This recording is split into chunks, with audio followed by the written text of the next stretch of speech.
দর্শক, খুবই নির্মম এবং পৈশাচিক একটি ঘটনা। আল্লাহর কাছে সবসময় দোয়া করি যাতে এই ধরনের খবর আপনাদের সামনে উপস্থাপন করতে না হয়, বলতে না হয়।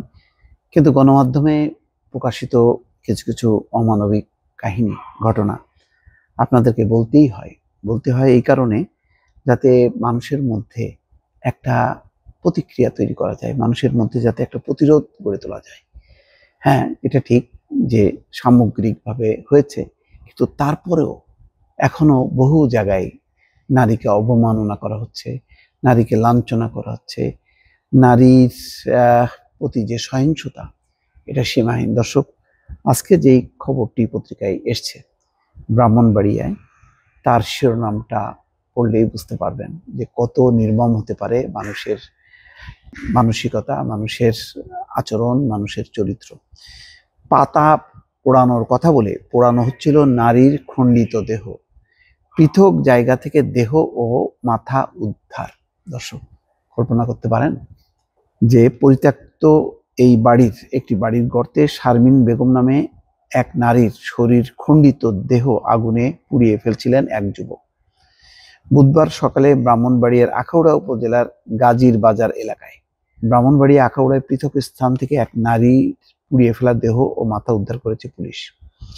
মঙ্গলবার সকালে আখাউড়া দক্ষিণ ইউনিয়নের গাজীর বাজার এলাকা থেকে ওই নারীর পোড়া দেহ এবং বেলা ৩টার দিকে মাথা উদ্ধার করা হয়। ওই নারীর পরিচয় শনাক্ত হয়েছে। এই ঘটনায় জড়িত অভিযোগে ঘটনাস্থল থেকে একজনকে আটক করেছে পুলিশ। নিহত নারীর নাম শারমিন ওরফে হরলুজা বেগম।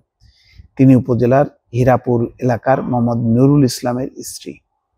এই দম্পতির ৩ মেয়ে আছে। আটক যুবকের নাম ফারহান রনি। ফারহান আখাউড়া দক্ষিণ ইউনিয়ন শাখা যুবলীগের সাধারণ সম্পাদক শাহনেওয়াজ ভূঁইয়ার ছেলে।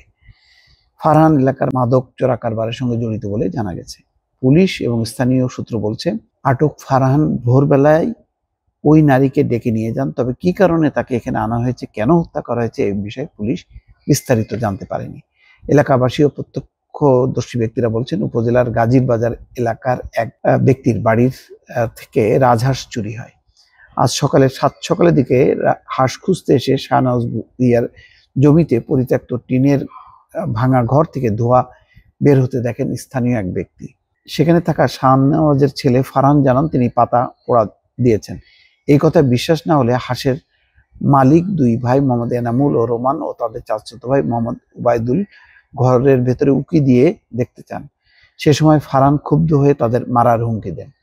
এতে তাদের ৩ জনের সন্দেহ বাড়ে। পরে তারা সহ গ্রামের লোকজন গিয়ে গর্তে পুড়তে থাকা লাশ দেখতে পান। খবর পেয়ে পুলিশ ঘটনাস্থলে পৌঁছে সকালে ওই নারীর পোড়া দেহ উদ্ধার করে। পুরো শরীর পুড়ে যাওয়ায় এবং সকালে উদ্ধার করা দেহে মাথা না থাকার কারণে প্রথমে লাশের লিঙ্গ নির্ধারণ করতে পারেনি পুলিশ। পোড়া হাতে চুড়ি থাকায় দেহটি প্রাথমিকভাবে নারীর বলে ধারণা করা হয়। দুপুরে মাথা উদ্ধার করার পর তার পরিচয় নিশ্চিত করতে পারে পুলিশ। সেই সময় ঘটনাস্থল থেকে ফারহান রনিকে আটক করা হয়। আটক ওই যুবকের তথ্য মতে ২০০-৩০০ গজ দূরে পুকুরের পাশে একটি ফসলি জমি খনন করে মাটির নিচ থেকে মাথা উদ্ধার করা হয়। চিন্তা করেন, তার মানে মাথা অলরেডি পুঁতে ফেলছে আর আর দেহটা পোড়ানো হচ্ছিল পাতা পোড়ানোর কথা বলে। পরে লাশটি শারমিন বেগমের বলে শনাক্ত হয়। দর্শক, কল্পনা করতে পারেন যে এইভাবে প্রথমে মেরে ফেলা হয়েছে, তারপরে তার মানে মাথাটা পৃথক করা হয়, সেই মাথাটা গর্তে পোতা হয় আর দেহটা নিয়ে পোড়ানো হচ্ছিল। নিহত শারমিন বেগমের স্বামী নুরুল ইসলাম বলেন, সকালে ফজরের আজান দিছে, পরে বাড়ি থেকে বের হয়ে গেছি। আমি যখন গেছি তখন সে ঘরে ছিল, কয়েকটা কুলা আনছিল। আমি বাজারে গেছিলাম কুলা বেচতে। ঘটনা শুনছি, কোনো ঝগড়াঝাটি নেই। কেন, কি কারণে হয়েছে সে কিছুই বুঝতে পারছে না। মানে এখনো পর্যন্ত বোঝা যাচ্ছে না যে আসলে কি কারণে, কোন নির্মমতা আচ্ছন্ন হয়ে এই নারীকে এইভাবে পোড়ানো হলো। দর্শক, কল্পনা করেন একটু।